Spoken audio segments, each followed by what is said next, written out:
ব্রাজিলের আগেই হেক্সা পূরণ করতে চলেছেন লামিনে ইয়ামাল।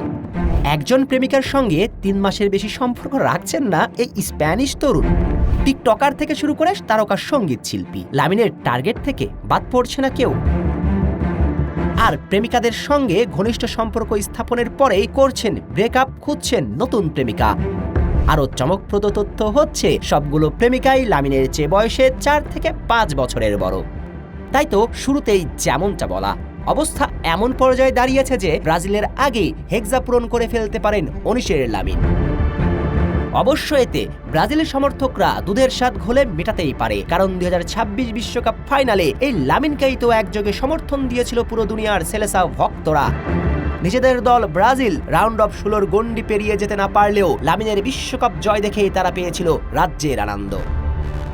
কারণ লামিনকে তারা মোটেও সমর্থন করেনি, বরং চিরপ্রতিদ্বন্দ্বী আর্জেন্টিনার বিরোধিতা করেছিল মাত্র, যেটা করার রাইটস প্রতিটি ফুটবল ভক্তই রাখে। তাহলে প্রশ্ন, জার্মানির দিয়া ৭ গোল নিয়ে যখন আর্জেন্টিনা ভক্তরা ট্রল করে, তখন কেন অযাচিত কথা আসে?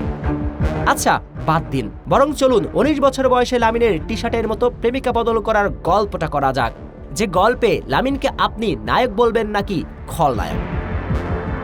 সাল ২০২৩, লামিনের বয়স তখন মাত্র ১৬। আর গুঞ্জন আছে ১৬ বছর বয়সে প্রেমের সম্পর্কে জড়ান লামিন প্রথমবার রুশ ইনফ্লুয়েন্সার আলিসার সঙ্গে, যে কিনা স্প্যানিশ ফুটবলারের চেয়েও বয়সে ছিল ৭ বছরের বড়। আর এই সম্পর্কে লামিন ছিলেন কিছুদিন। এরপর লামিনের দ্বিতীয় প্রেমিকা হন টিকটকার অ্যালেক্স প্যাডিলা। তার সঙ্গে নতুন সম্পর্কে জড়ান ইয়ামাল। এরপরই করেন ব্রেকআপ। তারপর লামিনের জীবনে আসে স্প্যানিশ কন্টেন্ট ক্রিয়েটর ফাতি ভাজকেজ। ২০২৫ সালে ভাজকেজের সঙ্গে সম্পর্ক জড়ান লামিন ইয়ামাল, যা টিকেছিল মাত্র ৩ মাস। লামিনের পরের টার্গেট ছিল আর্জেন্টাইন সঙ্গীত শিল্পী নিকো নিকোল। এই সম্পর্কে লামিন ইয়ামাল ছিলেন ৩ মাস। আর সর্বশেষ প্রেমিকার নাম ইনেস গার্সিয়া সান্তোস। গুঞ্জন আছে সান্তোসের গর্ভে লামিনের সন্তান।